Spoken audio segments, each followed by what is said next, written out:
Dear fellow Toastmaster, j'espère que tu as la forme. Bienvenue dans cette vidéo, je suis Patrice. Une fois n'est pas coutume, je partage une interview.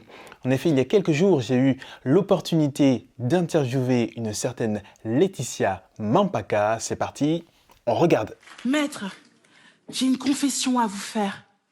Je suis en cavale. La France ne le sait pas encore, elle le découvrira demain, mais moi, la Belge, j'ai volé la Coupe du Monde. Hello à toi, Laetitia, c'est un plaisir de te recevoir. C'est la première fois que j'ai le plaisir d'interviewer quelqu'un. Pour les personnes qui ne te connaissent pas encore, est-ce que tu pourrais nous dire qui tu es, Laetitia? D'accord, alors je m'appelle Laetitia Mampaka, j'ai 24 ans, je suis belge, je suis de Mons, plus précisément. Je suis membre Toastmaster depuis 3 ans maintenant. J'ai été championne européenne d'éloquence. J'ai gagné d'autres concours à échelle nationale et locale dans Toastmaster. Et de manière plus récente, j'ai participé et j'ai été dans les finalistes, donc dans le top 3 des meilleurs orateurs de France, au travers de l'émission Grand Oral de France 2 avec Laurent Ruquier. Je suis à la recherche d'un avocat digne de ce nom. Mais qui? Qui osera braver l'opinion publique pour défendre une cliente que la société a déjà sauvagement condamnée? Eh bien, vous, Maître Dupond-Moretti. Est-ce que tu peux nous dire, Laetitia, qu'est-ce qui t'a amené chez Toastmasters? Comment tu as entendu parler de Toastmasters et dans quelles conditions tu as intégré ton club Toastmasters? Alors, j'étais dans une application de langue où on apprenait de manière autodidacte avec d'autres personnes venant d'autres pays qui voulaient apprendre les langues que nous on maîtrisait. Donc, c'était une sorte d'échange totalement gratuit. Et l'une des personnes avec qui je discutais était membre de Toastmaster en Allemagne. Il a cherché pour moi un club de Toastmaster dans ma région. Il en a trouvé une à quelques mètres, enfin, allez, à 3-4 kilomètres de chez moi. Et il s'est avéré que ce lieu était la base militaire de l'OTAN, qui est l'endroit où j'ai été faire tout mon cursus scolaire. Donc, moi, ça me manquait énormément d'avoir ce côté international. Et donc, voilà, c'était l'occasion pour moi de revoir un peu un contexte qui m'était familier. C'est comme ça que j'ai commencé Toastmaster. Est-ce que avant de commencer Toastmasters, tu as éprouvé des difficultés à t'exprimer en public? Des difficultés, non, pas spécialement. J'avais déjà fait un cours d'éloquence à 17 ans. Lorsque je suis rentrée à Toastmaster, j'allais vers mes 21 ans, pardon. C'était pas facile. Moi, mon premier concours où c'était vraiment on était lâchés comme ça, on n'avait pas du tout d'exercice ou de cours pour savoir comment préparer le concours d'éloquence. Donc, je me souviens que ça avait été compliqué parce que je me rendais compte que, voilà, entre avoir des pensées et le fait de structurer, voilà, le thème était plus ou moins imposé. On avait 2 heures pour faire le discours, donc c'est très compliqué. Par contre, voilà, l'art de parler en public, ça, je ne l'avais pas puisque la parole, c'est un art en réalité. Donc j'avais la parole, mais je n'avais pas l'art. Vous l'avez dit vous-même, maître, il n'y a pas de client indéfendable. Vous êtes en somme une sorte de super-héros, avec comme super pouvoir l'acquittement. Acquittator. Concrètement, est-ce que tu trouves que Toastmasters t'a permis de t'améliorer, de développer ton art de parler en public? Ça m'a aidé dans le sens où j'ai découvert, mais bon, sans prétention, j'ai découvert que je pouvais être douée dans l'art oratoire. C'était peut-être pas forcément quelque chose qui était fort. J'avais pas eu l'occasion avant de voir que voilà, c'était pas si compliqué que ça. Certes, ça demande du travail, ça demande de la motivation, de la passion, mais je n'avais pas conscience en fait du talent que je pouvais avoir. Toastmaster m'a aidé de par les opportunités que ça donne, de par oui, les opportunités de s'améliorer. Donc, il n'y a pas de limite à ce que l'on peut apprendre dans l'éloquence et dans Toastmaster. Chacun démarre d'où il est. Moi, ça m'a beaucoup aidé parce que justement, j'ai eu énormément d'opportunités pour pratiquer. Et c'est ça qui fait qu'aujourd'hui, j'ai bien plus de confiance sur qui je suis en tant qu'oratrice. Déjà, ça m'a aidé à découvrir qui j'étais. en tant qu'oratrice. Et donc, pour ça, en tout cas, rien que ça, c'est la majorité du travail. Alors, tu parles d'opportunités. Moi, si je ne me trompe pas, on a eu l'occasion de se voir au moins 2 fois. La première fois, Oui. c'était à l'occasion d'un concours. Je ne sais plus exactement où c'était, peut-être à Athènes, je ne sais plus. Ce dont je me souviens, c'est que tu as fait un discours et il y avait une peluche, un nounours dans ce discours. Est-ce que ça te parle? Est-ce que tu peux nous Oui, mais reparler, est-ce que tu peux nous reparler du contexte? mais c'était en Suisse, justement, c'est pour la finale européenne. En Suisse, d'accord? Winter Tour. Voilà, donc voilà, c'est ça. Donc c'était ben, mon premier grand concours et celui que j'ai gagné tout de suite. Donc c'était juste super. Et en gros, j'étais venue avec un nounours parce que j'aime beaucoup rendre les choses compliquées très simples, puisque je pense qu'en fait, les choses sont simples même lorsqu'elles paraissent complexes. Et je parlais en fait de la nécessité de ne pas se conformer aux attentes de la société, ne pas se forcer à être qui on n'est pas et à assumer ses positions. Et donc, j'avais juste fait vivre au nounours tout ce que l'être humain se fait vivre. Je l'avais insulté, je l'avais critiqué, j'avais remis en question sa forme, parce qu'il faut savoir que c'était un énorme nounours avec des pieds, enfin très difficile à porter, il ne rentrait pas dans ma valise, je me souviens. Et, euh, et donc, je rigolais et je disais, mais le problème, c'est pas moi qui n'ai pas la valise adéquate, qui n'ai pas la boîte adéquate. Le problème, c'est que le nounours ne rentre pas dans les normes. Et finalement, je transpose ça sur l'être humain en disant, ben voilà, aussi ridicule j'ai pu paraître pendant la première moitié de mon discours, aussi ridicule ça l'est lorsque l'on fait ça à soi-même, mais aussi aux autres dans la vie de tous les jours. Et donc, c'est juste un message pour faire comprendre qu'il y a un moment donné où il faut savoir faire la différence entre ce qui est anormal et qui devrait être changé et ce qui est au contraire original et qui doit être gardé. C'est un très beau message, un message important, et tu l'avais effectivement très bien illustré à l'aide de ce gros nounours qui est bien resté dans ma mémoire. La deuxième fois qu'on s'est rencontrés, il me semble que c'était à l'occasion d'une formation pour les directeurs de secteur. C'est bien ça? Très bien.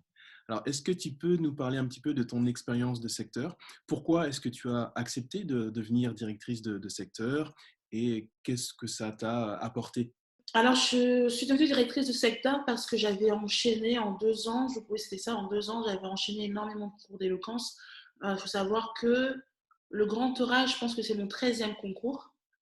Et la majorité des concours, je les ai faits dans Toastmaster. Donc, ça montre un peu combien j'en ai fait. Et celle qui était à ce moment-là directrice de secteur et qui est devenue directrice de division m'a contactée et m'a dit voilà, il ne faut pas oublier que Toastmaster, c'est communication, mais c'est aussi le côté leadership. Les gens t'apprécient de manière générale. Le fait d'avoir fait et gagné pas mal de concours fait qu'on te connaît, ton visage est connu. Ce serait pas mal pour toi d'essayer d'autres horizons. Et donc, je me suis dit pourquoi pas. C'était quelque chose à laquelle je n'avais pas pensé. Moi, je suis rentrée dans Toastmaster uniquement pour les compétitions. Mhm. Donc, j'étais voilà, je suis arrivée, je savais ce que je voulais. Je voulais participer aux compétitions et aller le plus loin possible. Je ne savais pas qu'il y en avait autant de compétitions dans Toastmaster, mais quand je suis rentrée et que c'était juste avant une saison de compétition, et tout de suite j'ai voulu m'inscrire, on m'a dit ah, tu peux pas parce que il faut avoir fait au moins 6 discours. Donc ça m'a frustrée et Ouais. après je les ai tous faits. Mais enfin voilà, donc je me suis laissée convaincre. Pourquoi aussi? Parce que je me disais voilà, en tant que directrice, il faut savoir que quand on est directeur, on ne peut pas concourir.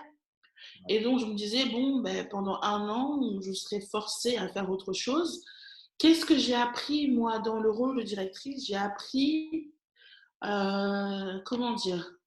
Alors, lorsque je suis sur l'éloquence, j'apprends avec mes qualités. J'apprends mes qualités, voilà.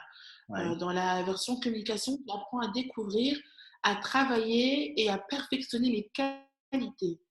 Lorsque je suis passée du côté leadership, j'ai plus appris mes défauts. Ouais. J'ai appris à découvrir mes défauts, à essayer de les diminuer, à les accepter, à essayer de les changer. Voilà, c'est la plus jolie manière de dire les choses. Mais je me suis rendu compte que, voilà, que c'était un travail. Je m'estime comme étant une leaduse. On dit une leaduse ou une leader? Tout est la question, parce que leader, c'est en anglais. Allez, leaduse. Acceptez. Ou leader. Acceptez. Donc, mais c'est quelque chose que je dois travailler. Et puis, ce que j'ai appris surtout, c'est qu'on est leader que lorsque l'on est dans sa zone de prédilection. C'est-à-dire que moi, je suis chez moi sur scène, et donc il n'y a que sur scène que je peux. Plus je suis sur scène, plus je suis là où j'ai l'impression que je suis née pour, et plus je peux être une source d'inspiration. Donc, je pensais qu'être leader, c'était seulement être manager, être directeur, avoir ce genre de poste de haut cadre, mais on peut être directeur en étant secrétaire de son club, on peut être directeur en étant membre sans être d'officier. On est leader dès l'instant où on inspire et on montre l'exemple, et on montre l'exemple et on inspire dès l'instant où on est là où on doit être. Voilà.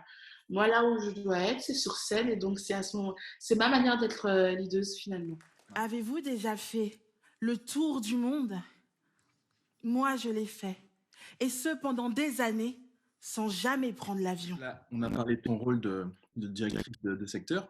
Est-ce qu'auparavant, au sein de ton club, tu as occupé divers rôles de leadership, comme président ou vice-président d'éducation ou autre?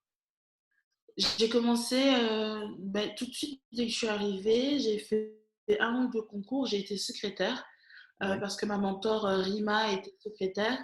Elle quittait ce poste-là, et donc m'a orientée, m'a motivée à le prendre, parce qu'elle me disait que c'était peut-être une belle manière de découvrir un peu ce qu'était vraiment un club, comment est-ce qu'il se déroulait, sans forcément prendre de trop lourdes responsabilités pour quelqu'un qui ne savait pas ce qu'était l'organisation. Ensuite, lorsque je suis revenue de Winter Tour, je suis devenue présidente, ce qui était génial, parce que j'étais, je pense, oui, je suis toujours la plus jeune présidente que mon club ait connue, donc c'était quand même pas mal. Et c'était une très belle aventure. Vraiment, j'ai beaucoup apprécié. J'ai apprécié, j'ai appris à déléguer, j'ai appris le travail d'équipe, et voilà, mon club pour moi c'est vraiment une vraie famille, donc il n'y avait rien de mieux comme contexte. Et c'est ainsi, d'ailleurs, c'est dans ce contexte-là que j'ai été repérée pour être directrice. C'est parce que voilà, on travaillait tellement bien ensemble que ça donnait une osmose qui faisait que ça a mis en lumière aussi ce que je faisais. Alors maintenant, j'ai envie qu'on parle du grand oral. Il n'y a pas très longtemps, hein, ça remonte à 2, 3 semaines peut-être. Tu as participé au grand oral, tu as fait une très belle prestation. Ça a été une belle surprise pour moi donc de découvrir que tu allais participer à cette émission.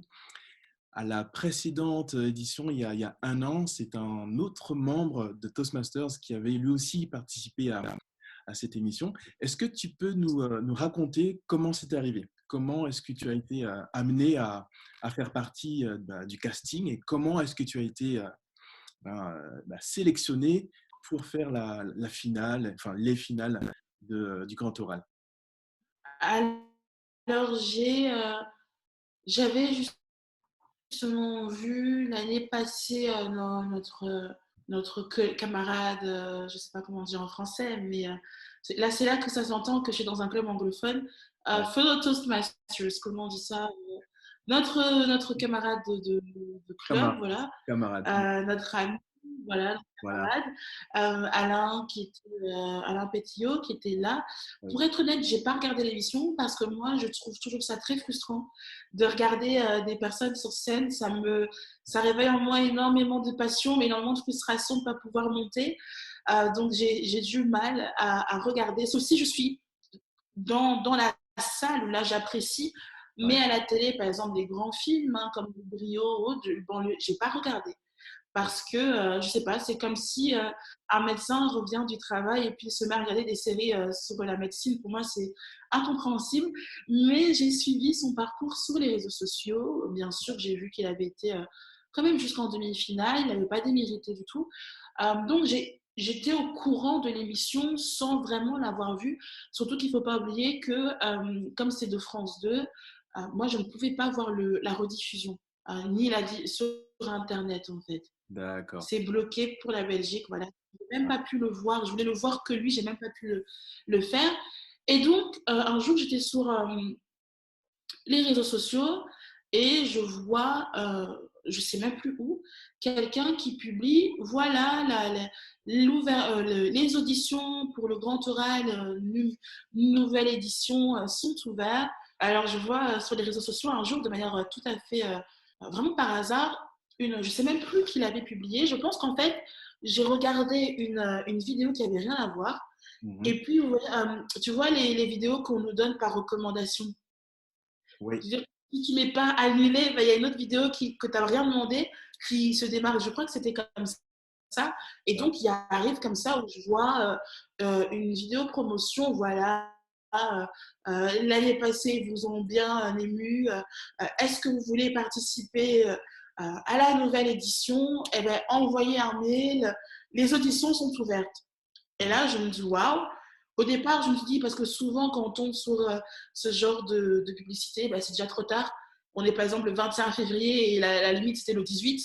Donc, je regarde et je me rends compte que on n'a pas mis que c'était clôturé, qu'apparemment, je peux envoyer un mail. J'ai beaucoup hésité, puis je me dis, bon, pourquoi pas? Parce qu'il faut savoir que je suis belge Ouais. et que l'objectif de ce concours, c'est quand même de trouver le meilleur orateur ou la meilleure oratrice de France, donc un Français ou une Française. Ouais. Mais je me suis dit, on ne sait jamais, moi je connais, j'ai partagé des scènes avec celle qui a gagné la France un incroyable talent, Capucine, qui est belge. Et Ouais. donc, je suis humoriste et donc on a déjà eu des scènes en commun. Et je me suis dit, ben voilà, elle a gagné, elle est belge. Pourtant, c'est la France, un incroyable talent. Donc, je ne vois pas pourquoi est-ce que je ne pourrais pas participer au Grand Oral. Donc, j'envoie un mail. euh, voilà, je suis intéressée. Quelle est la démarche sans dire que je suis belge? Ils me disent, voilà, il faut que tu nous envoies une vidéo de présentation assez courte, dire ce que tu veux sur toi et puis on verra. Alors, c'est dans la vidéo que je dis que je suis belge, je donne le même argument que la France Incroyable Talent autorise à avoir une belge, qu'en plus c'est une belge qui a gagné, que nous aussi, les belges, on sait parler, qu'il n'y a pas de raison qu'on ne soit pas dans l'émission. À Ouais. partir de là, ils m'ont appelé, donc c'est que ça a fonctionné. Ils m'ont appelé et la petite histoire, c'est que ils m'ont dit plus tard que j'ai failli ne jamais participer parce qu'en fait, les producteurs parlaient de deux personnes différentes et au moment où ils ont dit non, elle, c'est pas possible, celui qui devait envoyer les mails a cru qu'il parlait de moi. Wow. Au moment en fait où il a voulu supprimer ma vidéo pour dire que voilà, elle, c'est pas possible, le monsieur est passé derrière, a vu en fait l'image et a dit ton visage m'a de nouveau attiré parce que je souriais apparemment, je sais plus. Et je me dis mais non, mais c'est elle qu'il faut garder, t'as pas compris. Donc voilà, on m'a appelé, on m'a appelé des heures d'interview au téléphone pour me dire voilà, si tu veux dire un message, si tu as l'occasion de monter sur scène euh, sur la chaîne France 2, que veux-tu dire aux gens? Fais un discours de 2 minutes 30, ce qui est Ouais. extrêmement court, un discours de 2 minutes 30. C'est pas, pour Ouais. moi, c'est même pas un discours, c'est un table topic, voilà, c'est pas du tout un discours. Et c'était très compliqué. À ce moment-là, j'ai failli abandonner Ouais. oui, parce que je me dis, je veux faire de la qualité, pas quelque chose de superficiel. Si j'y arrive pas, je préfère ne pas y aller que de monter sur scène pour dire d'être vue à la télé. Alors, je me suis forcée, ça a été énormément pas facile du tout. Hein. Je me mets au défi de faire des tables de. Comment on dit en français, table topic?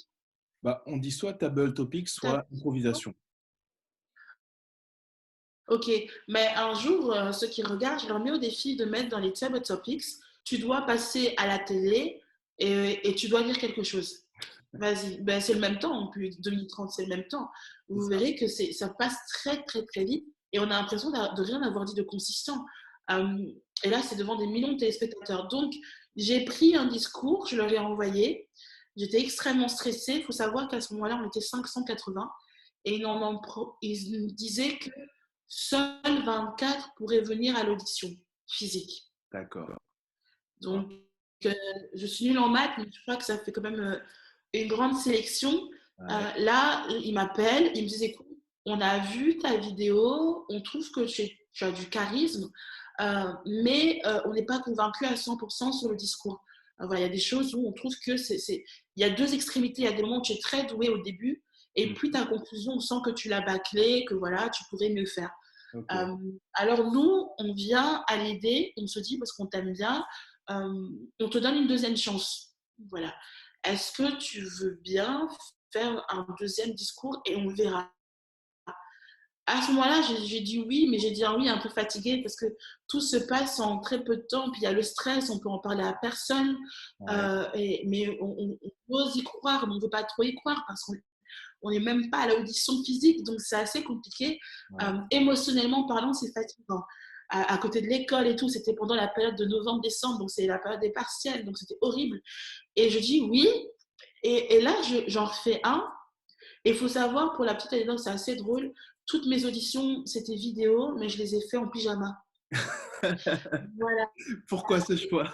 Ça Mais parce qu'en fait, comme c'était la télé, je sais pas, je crois que je suis un peu particulière.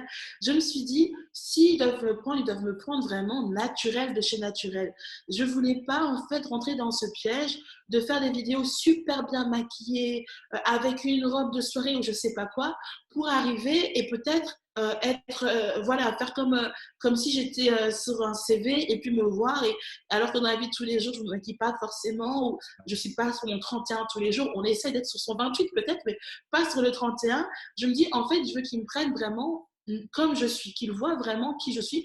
Pyjama, c'est un peu exagéré, mais j'étais à l'aise dans le pyjama. Donc, je dis, je veux vraiment me mettre naturel. J'ai fait exprès de ne pas me maquiller dans les vidéos, de pas, pour vraiment, je me dis, en fait, c'est vraiment moi qui les aime et pas ce que j'ai essayé de montrer dans une vidéo. Parce que dans une vidéo, beaucoup de choses sont trompeurs. Et je dis non, ils vont me voir comme ça. Dès qu'ils me verront, ils ne seront pas déçus. Ils savent à quoi s'attendre. Et en plus, là, je sais que je serai apprêtée, donc il n'y a pas de souci. Et voilà. Et donc là, j'ai envoyé la deuxième vidéo. On était à une semaine. Et là, elle m'appelle. Il faut savoir que euh, chaque journaliste avait un certain nombre déterminé de candidats. Ouais. Donc, c'est pas tout le monde qui nous appelle à ce moment-là. C'était une qui s'appelle Morgane, très gentille avec moi. Elle m'appelle, elle me dit bah, écoute, c'est bon, on a regardé ta vidéo, ça va, ça nous va super bien. Voilà, c'est de ça qu'on parlait. Là, t'es original, t'es drôle. C'est le premier discours qu'on entend dans le Grand Oral. Ouais. Et voilà, maintenant, est-ce que tu veux bien venir à Paris pour les auditions? Là, déjà, je me dis, c'est pas mal. On était 580, je fais partie des 24. Ouais. C'est déjà, moi, déjà là, j'étais contente. Je me dis, quoi qu'il arrive, bon, je ne serai peut-être pas à la télé, mais je suis contente. J'ai réussi à me distinguer de je ne sais pas combien, voilà, de plus de 550 quelques d'autres personnes.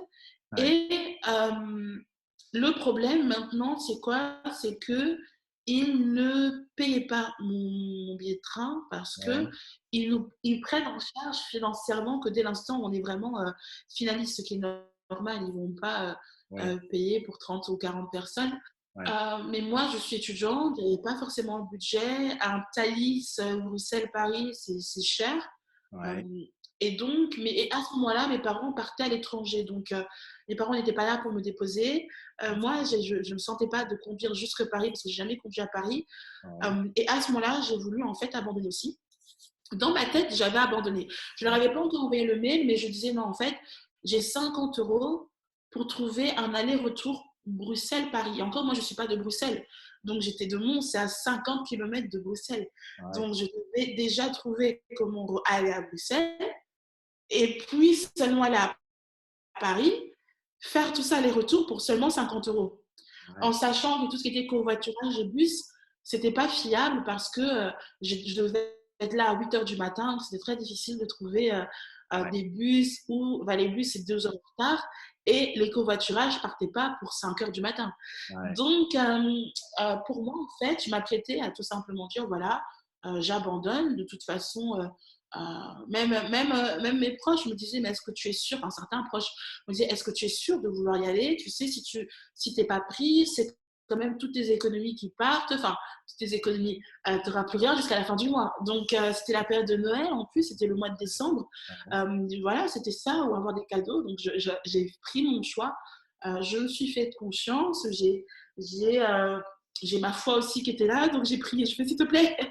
Donc voilà, et finalement, en fait, j'ai dû partir de chez moi à 3 heures du matin. J'ai conduit jusque le nord de la France pour aller prendre un train national que j'ai failli rater. Donc j'ai couru comme une dingue, jamais couru de ma vie comme ça, pour faire 3 ou 4 heures de train, je pense. En plus, il y avait 1 heure de retard pour après courir dans le bus pour arriver et faire 2 minutes d'audition. C'était le temps du discours, quoi, donc 2 minutes 30. Horrible. Et après, voilà, repart. Et là, ils nous disent, voilà, dans 1 semaine et demie, d'ici 15 jours, voilà, entre 1 semaine et demie, voilà, 15 jours, vous allez recevoir les résultats. Moi, j'arrive, j'avais vu des personnes, moi, j'avais vu déjà Kylian, donc l'enfant Oui. de 11 ans. Ouais. Moi, déjà, j'étais très impressionnée. J'avais vu, ce jour-là, il y avait aussi Nicolas, le bègue, celui qui est bègue, qui était aussi là. Donc, lors de... il y avait aussi... Donc, en fait, quelque part, et il y avait aussi, je pense, Marie, donc la comédienne. Ouais. Donc, en fait, le jour, au moment où je suis passée, la tranche d'horaire où je suis passée, où il était quand même déjà 4 sur les 9 finalistes. On ne le savait pas. Mais c'est pour expliquer que c'était justifié pour ma part d'avoir peur, parce qu'il y avait eux et d'autres. On était déjà une dizaine, et sur les dizaines, il y avait déjà 3 autres eux me faisaient peur. Kylian m'impressionnait énormément, Marie, j'entendais des rires quand elle était avec le jury. Donc je me dis, waouh, si mes calculs sont bons, il reste, même moi je suis sûre qu'elle passe, que lui passe, que ceci passe, il reste peut-être que 4 places. Et là, je n'ai vu que 10 sur les 30. Donc, je me suis dit, c'est impossible que je sois prise de toute façon, parce que moi-même, je me disqualifie quand je vois Voilà, je voyais Nicolas, qui est quand même très inspirant, hein, bégayer et oser faire des discours, c'est très inspirant. Kylian, qui a 11 ans, je me disais non, impossible. Je regrettais même mon choix de message. Je me disais peut-être que j'étais trop générale. Et 3 jours après, on m'appelle. J'ai pas réussi à avoir l'appel, donc on me laisse un message. À Morgane qui me laisse un message, une voix un peu grave comme ça. Est-ce que tu peux m'appeler, s'il te plaît? Alors je me dis, c'est bon. Vu qu'ils devaient prendre 15 jours, elle m'appelle que 3 jours après, c'est pour dire que je ne suis pas prise. Mais c'est pas grave, je vais la recontacter pour savoir qu'est-ce qui n'a pas été pour moi, m'améliorer dans la vie de tous les jours. Et je l'ai au téléphone et elle me dit, mais c'est bon, t'es prise, tu fais partie des 9 finalistes. J'ai bugué, je pense. J'ai pas tout de suite compris. Je lui ai dit, c'est une blague. Elle me fait, mais pourquoi je rigolerais? Je fais, mais non, mais c'est une blague. Elle me fait, mais non, mais est-ce que vraiment tu crois que je vais t'appeler pour rigoler de ça? Et voilà, donc ça m'a pris, je pense, 1 semaine pour comprendre. Et voilà, j'ai été un peu longue, mais je pense que c'est une histoire que les gens ne savent pas. Voilà, pour montrer aussi que, pour souligner les moments de doute, souligner le moment que c'est une procédure. Moi, je l'ai commencé en octobre et j'ai su, je pense, en fin décembre, que j'étais prise. Il me reste à vous présenter maintenant Laetitia. Laetitia, une candidate polyglotte au carrefour entre plusieurs cultures. Laetitia, que je vous laisse évidemment découvrir dans ces quelques images. Je m'appelle Laetitia, j'ai 24 ans et je viens de Mons. Ça va aller, Laetitia, ça va aller. Je suis belge, mais mes parents sont d'origine congolaise. C'est clair que tous les Belges sont derrière moi. Ils vont tous regarder en disant « Allez la Belge, allez !» Qu'est-ce que tu retiens de toute cette expérience? Ce qui m'a marqué, moi, c'est toute l'aventure en elle-même. Hein. C'est beaucoup d'audace, beaucoup de confiance en soi que l'on ne se croyait pas capable d'avoir, mais qu'il faut avoir pour certaines opportunités. Comme j'ai dit, il y a eu beaucoup de moments où j'ai j'ai douté, où je me suis, à aucun moment en fait, j'aurais parié. J'ai fait avec mon petit frère le test 9 sur 580. Combien de pourcentage de réussite c'est? Je ne Ouais, sais plus combien c'était, mais c'est très, très, très, très bas. ouais. Et je me dis, waouh, ah non, non, je sais que j'ai la grâce dans ma vie, mais peut-être pas à ce point-là. Et au contraire, si. Et donc, moi, ce que ça m'a appris, c'est que voilà, la vie est pleine de surprises et il y a encore beaucoup de bénédictions qui sont en train d'arriver. Moi, le France 2 a vraiment été en fait l'apothéose de mes 3 ans de Toastmaster, 3 ans dans les coulisses, 3 ans à travailler, à faire des sacrifices de temps. Je Mhm. pense que tout Toastmaster qui s'investit un temps soit peu donne son cœur, se donne corps et âme. C'est des heures de travail bénévole, c'est des heures de travail pour un discours, de passion, c'est vraiment de la passion. Et je me souviens que ma directrice à l'époque m'avait dit tu recevras toujours ce que tu donnes. Ouais. Euh, alors, je ne sais pas si j'ai beaucoup donné à Toastmaster, mais en tout cas, moi, j'ai beaucoup reçu. Et voilà, donc c'est ce que beaucoup de souvenirs. Moi, les 9 finalistes, il faut savoir que encore aujourd'hui, on se parle tous les jours. Oui, oui, parce qu'il y a une connexion qui se fait. C'est comme ceux qui font des émissions de télé ensemble. On vit ensemble le stress, l'angoisse, nous, on a pu le dire que le lendemain. Pardon? Ça rapproche. Oui, oui, ça rapproche énormément. Euh, et puis, il faut savoir que nous, on ne peut pas en parler. On ne peut pas dire que l'on concourt. Ouais. Euh, comment? C'est le 22 janvier que ça a été enregistré et c'est seulement le 23 que j'ai pu dire que je concourais. Or, moi, c'était depuis septembre, octobre que j'étais dessus. Donc, c'était horrible. Et donc, on parle qu'avec avec qui on peut librement parler et qui vivent la même chose que nous. Donc, les coulisses, franchement, elles étaient même mieux que monter sur scène parce qu'on vivait vraiment des choses particulières. Et aujourd'hui, même l'après grand oral, on le vit ensemble et c'est ce côté humain, moi, que je retiens énormément. Tu m'as dit Laetitia, que tu étais également humoriste. Oui. Est-ce que tu peux nous dire quelques mots sur cette expérience d'humoriste? Comment ça a démarré? Comment c'est venu? Et voilà, comment ça se passe? Raconte. Alors, j'ai fait quelques concours de discours humoristique. C'est des conférences qui n'existent plus maintenant, malheureusement, à Toastmaster, mais jusqu'à, je crois, il y a 1 an ou 2 ans, il y avait 2 saisons de concours. Moi, ma préférée, c'était celle de discours humoristique et de discours d'improvisation. Je Ouais. trouvais ça très spontané, très drôle. Enfin, pour moi, j'aimais beaucoup. Et j'ai fait 2 fois au niveau de division et j'ai gagné 2 fois. Mhm. Et donc, on a commencé à m'appeler pour les concours de secteur. Voilà, on aime des fois, en attendant le résultat, avoir une petite animation de 10-15 minutes.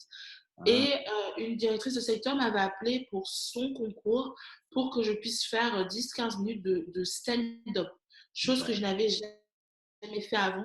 Les d'accord. discours humoristiques n'ont rien à voir avec le stand-up. Mhm. Euh, et j'ai fait en anglais, j'ai essayé et ça a été très bien perçu. Et là, il y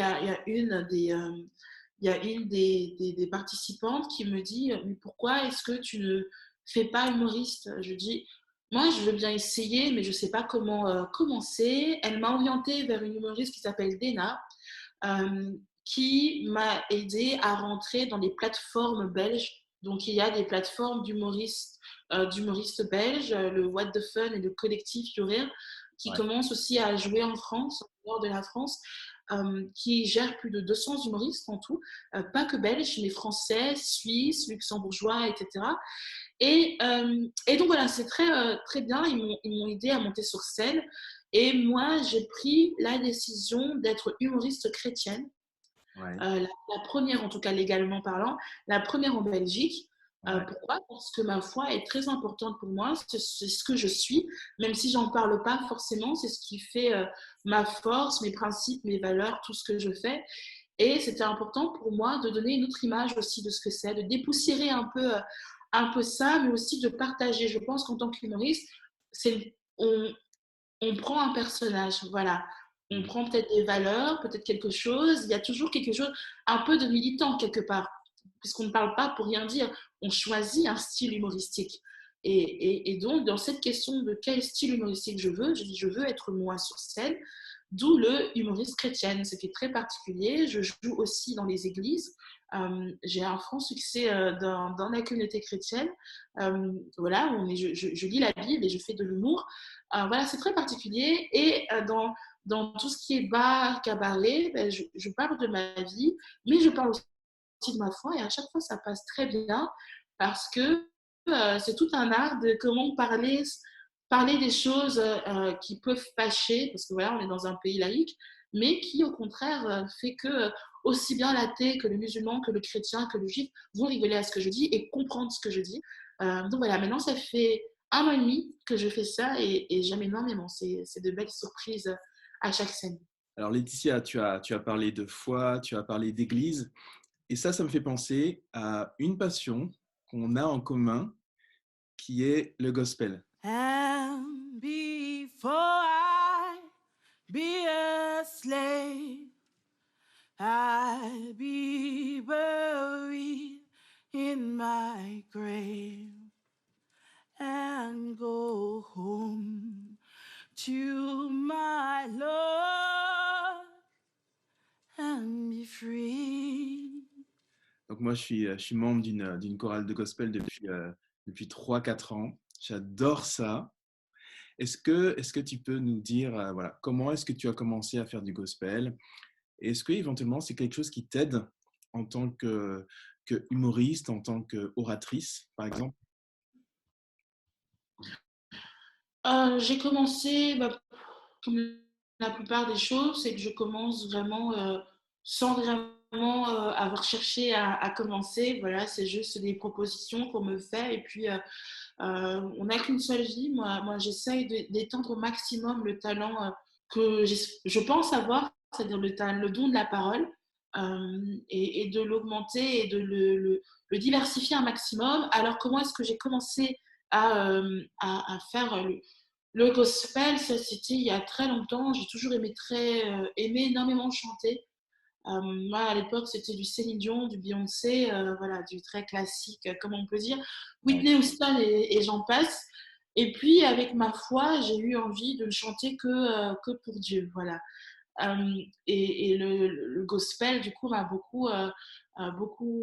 beaucoup plu parce que ça rapprochait ma foi, l'histoire aussi, parce que dans chaque chant, il y a des histoires, mais aussi l'influence un peu afro-américaine que j'ai eue toute mon enfance, puisque j'ai grandi dans une école internationale sur la base de l'OTAN, qui est une base militaire, mais avec une forte présence américaine, bien sûr.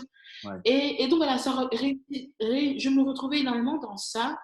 À l'école, on n'en pouvait plus. En primaire, je chantais trop en cours. Donc, mes parents m'ont inscrit à l'école de musique, Ouais. où j'ai fait 3 ans ou 2 ans de chant classique.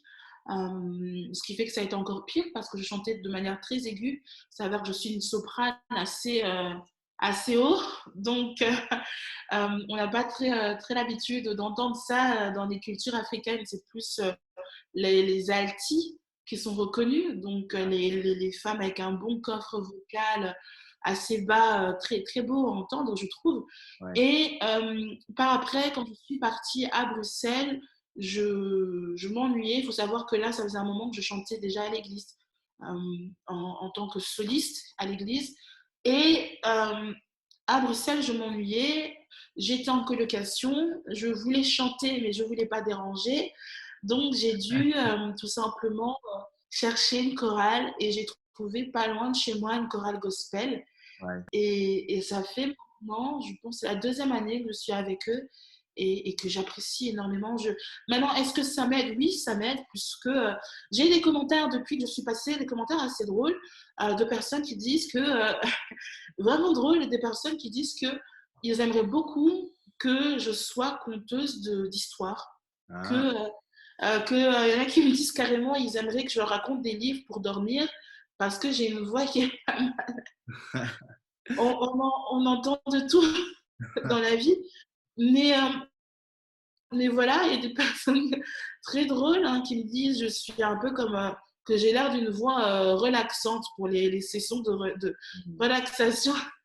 Donc je crois que même c'est devenu inconscient, mais ma voix, euh, ça s'entend qu'elle a été travaillée, jeune, qu'elle a été travaillée longtemps, ce qui fait que même inconsciemment, je ne m'en rends plus compte, mais je travaille ma voix et que j'utilise ma voix comme vraiment une arme. C'est-à-dire qu'il n'y a pas que les mots ne sont pas ma force. Il y a des personnes bien plus poétiques que moi, bien plus qui manient le verbe d'une manière plus puissante que moi. Moi, ma force au niveau de la voix, pour faire passer les émotions, la voix euh, c'est de l'ordre de l'inconscient. Ouais. Donc, c'est très bien quand je dois augmenter ma voix, la baisser, la diminuer, ralentir le rythme, parler de manière un peu plus fluette, de manière un peu plus imposante, faire des pauses. Donc, ça, c'est ma force et le langage corporel aussi. Donc, oui, chanter m'a beaucoup aidé. Et puis, je chante beaucoup dans mes discours, comme on l'a vu au Grand Oral. Je n'hésite pas à Ouais. chanter parce que ça peut passer beaucoup d'émotions en très peu de temps. Voilà. Il fut un temps où la voix des femmes n'était que très peu considérée. On stérilisait leur destinée et muselait leurs pensées. Mais il est un temps, mon temps, où je me tiens, moi, femme noire, mains et pieds libres et dignité retrouvée, pour la tête haute et d'une voix considérée. Osez vous affirmer que oui, notre époque est belle. Alors, Laetitia, il y a pas mal de jeunes Toastmasters qui vont regarder cette interview. Est-ce que tu aurais un ou deux conseils à leur donner pour les personnes qui éventuellement donc, démarrent, découvrent, ont éventuellement quelques craintes, quelques peurs qui les empêchent de passer à l'action, par exemple? C'est toujours une question que j'ai toujours eu du mal à répondre. Ouais. Comment motiver les gens? Parce que je pense vraiment que la motivation, c'est en soi-même. Personne ne peut créer une motivation pour vous. On peut la multiplier, c'est-à-dire mes paroles peuvent augmenter la motivation qui est en vous, mais si vous n'en avez pas, c'est pas moi qui ai le pouvoir de créer ce que vous n'avez pas créé en vous-même. Donc je suis assez dure par rapport à ça, mais c'est vrai.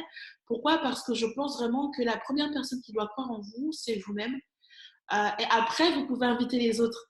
Mais si je parle pendant des heures sur combien quelqu'un est capable de le faire, si la personne n'y croit pas, ça ne changera pas grand-chose. Pour moi, c'est le premier conseil, c'est de croire en vous-même, d'avoir un plan et d'oser perdre pour mieux gagner. Mhm. Je n'ai pas passé ma vie à gagner tout le temps. Euh, le grand oral, d'ailleurs, je ne l'ai pas gagné. Je rassure, les conséquences ou les retombées ont été au-delà de ce que j'aurais pu imaginer. Je suis encore aujourd'hui extrêmement surprise de ce que j'ai eu. Je ne sais pas si ça fait partie des questions, mais en tout cas, ça fait partie des questions. Je m'arrête là et je continue la question là. Mais mes plus grandes victoires ne viennent pas de mes plus grandes réussites. Ouais. Ça, il faut oser le savoir. Ouais. Les concours où j'ai le moins gagné, c'est là où j'ai eu le plus de retombées positives. Ouais. J'ai été championne européenne, ça m'a ouvert aucune porte. Ça m'a donné, moi, de la confiance. Ça m'a fait plaisir, ça fait plaisir à mon club, à ma vie, super. Mais les vraies conséquences positives qui m'ont aidé à avancer ou à augmenter de niveau ou à changer de rythme dans l'éloquence, ça a été dans des moments où j'ai fini ni deuxième ni première. Donc, il faut oser et surtout, il faut oser s'investir. J'ai beaucoup de personnes qui m'envoient des messages pour savoir comment parler comme moi, mais très peu sont prêts à le faire. Parce qu'il faut accepter de s'effacer, de se voir peut-être moins que ce que l'on pense être, de donner du temps, de donner de l'argent, de donner de l'énergie, de donner... Voilà, donc c'est tout ça. Moi, ce que je dirais, en gros, comme conseil, c'est oser investir en vous-même. Aller à l'école, c'est investir en soi-même. Il y a plein d'autres manières de le faire. Oser essayer et la meilleure manière de réussir, c'est d'avancer. Et rater, ce n'est pas reculer. Rater, c'est apprendre et puis avancer. Moi, j'ai eu une série d'échecs avant, j'en pouvais plus avant France 2. Ouais. C'est avant ça, pendant, je crois, un an et demi, j'ai eu que des échecs dans Ouais. tout ce que j'ai entrepris, mais ça en valait la peine. La réalité, c'est que lorsque nous disons que la Belgique respecte suffisamment les droits de l'homme, nous ne disons pas qu'elle est au top de ses capacités. Nous ne disons pas qu'elle est exemplaire et sans aucune imperfection. Nous disons juste que c'est assez pour avoir la moyenne. Y a-t-il quelque chose que tu aimerais absolument partager avec les membres Toastmasters de la francophonie Euh, qui te vient? une chose que je devrais dire, c'est l'éloquence devient de la mode aujourd'hui, elle devient la mode. Je pense que ceux qui sont vraiment passionnés par ça et qui ne sont pas forcément là pour une raison lucrative et uniquement pour du business, je pense qu'il est temps maintenant de prendre notre place. Ce que je veux dire par là, c'est que moi, ce qui me ferait plaisir, c'est de voir des personnes qui sont là pour apprendre à d'autres l'éloquence, pour partager c'est quoi l'éloquence, et non pas pour créer des machines on voit des concours partout dans tous les sens, mais ce que j'aimerais retrouver, c'est l'humain. Et parce que dans Toastmasters, on se donne autant, oser sortir aussi de ce cercle-là. Moi, à l'église, on me dit toujours, et c'est dans la Bible, on est la lumière du monde. Or, et la Bible dit, quel est l'intérêt d'une lumière allumée au milieu d'une lumière? Aucun intérêt, je ne le verrai pas. Si vous essayez d'allumer les phares de votre voiture la journée, on le verra à peine. C'est là que ça devient très important, essentiel. Et donc, en fait, je pense que ce que vous gardez et apprenez dans Toastmaster, sortez-le et allez le donner ailleurs. C'est là que ça a un impact. Moi, c'est ce qui m'importait le plus. Je ne vois pas l'intérêt d'apprendre quelque chose si ce n'est pas pour le transmettre par après. Ouais. Donc, continuons et allons en fait partager, parce qu'il y a tant de personnes qui ont... moi, je pense que chaque personne a quelque chose de prestigieux et d'unique en soi. Vous pouvez me dire qu'il y a déjà 20 000 maquilleuses dans le monde. Celle qui viendra a aussi sa particularité. Et donc, c'est la même chose pour les orateurs. Moi, ça me fait de la peine de voir des personnes qui n'osent pas ou qui ne vivent pas la vie qu'ils devraient mener, tout simplement parce qu'ils n'osent pas faire ce que nous faisons. Donc, au-delà du fait d'aimer pour vous, ben, vous voyez le bienfait que ça a été pour vous et n'hésitez pas à le partager parce que pour moi, il n'y a rien de plus beau que de voir quelqu'un découvrir l'orateur qu'il est. Ouais. Donc voilà, ce serait la seule chose que j'ai envie de dire parce qu'il y a plein de gens qui vous remercieront et qui en ont grandement besoin. Alors, continuons à faire un bon travail. Ouais. Merci. Est-ce que tu as éventuellement une actualité à venir, un projet que tu prépares, quelque chose de spécial? Oui, j'ai signé, j'ai signé. Il y en a un que j'ai signé, il y en a un que je suis en train de négocier. Ouais. Mais en tout cas, j'ai trouvé mes sponsors qui me louent mes locaux pour pouvoir donner des cours d'oratoire, ce qui est juste génial. Enfin. Donc ça a été une des plus belles, voilà, ça que je dis, j'ai pas gagné, mais j'ai eu exactement ce que je voulais bien plus. Donc bientôt sur mon ciel, je vais pouvoir donner des cours d'oratoire. Ouais. Il y a des Français et des Parisiens qui m'ont demandé. S'ils sont plusieurs, ben, invitez-moi, je viendrai avec plaisir. Mais c'est mon actualité maintenant. Je suis en train de travailler pour maintenant avoir une image professionnelle par rapport à ces choses, donner des cours d'oratoire et tout simplement continuer à inspirer les autres à être ce que je sais qu'ils peuvent être. Voilà. Est-ce que Laetitia, tu pourrais nous faire le Dear Fellow Toastmaster le plus sexy de la Terre? Ok, d'accord, il n'y a pas de souci. Ok. Dear fellow Toastmasters. Yes. Merci infiniment d'avoir accepté cette interview. C'était ma toute première interview sur cette chaîne, donc merci infiniment. Moi, je te souhaite toute la réussite, tout le succès que tu mérites dans tes futurs projets. Fonce, continue à nous éblouir, à nous inspirer. C'est super important que tu fasses ça. And before I be a slave, I'll be buried in my grave and go home to my Lord.